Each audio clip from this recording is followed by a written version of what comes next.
तो उनकी आत्मा किसी की आत्मा कहीं कोई भटकती नहीं है और अगर आत्मा भटकती है तो वो तो हिंदू धर्म में भी अगर किसी का संस्कार ठीक से ना हो पाए, है ना? कोई एक्सीडेंट से डेथ हो गई, लावारिस कोई है उसकी डेथ हो गई या कुछ चीज़ें हो गई फिर भी उनको जलाते हैं, करते हैं या किसी के साथ तो सारे ही अच्छे संस्कार किए गए फिर भी वो भूत बनेगा ही बनेगा, क्योंकि उसकी वृत्तियाँ ऐसी थी।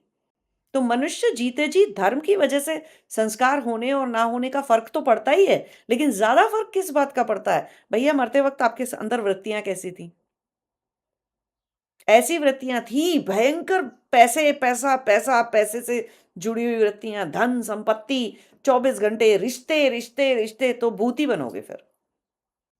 फिर रिगार्डलेस कि कितने संस्कार कर दिए तुम्हारे ढंग से और कितना क्या कर दिया। लेकिन नहीं, हमें जीते जी भी ये इंसान से मर-मर के आसक्ति थी। तो आसक्ति कितनी भयंकर है आपके अंदर, है ना? वो आपको भूत बनाती है।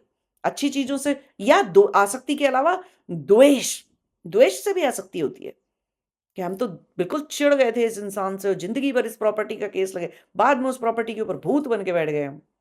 तो सारे संस्कार होते हैं फिर भी भूत बन जाते हैं।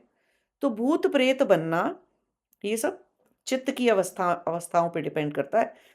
इतना कोई इससे संस्कार का थोड़ा बहुत महत्व है उसका संस्कार का, कि अच्छी आत्मा को एटलीस्ट संस्कार कर दिए तो वो अच्छाई से पूरा पार कर जाएगी, सब कुछ कर जाएगी।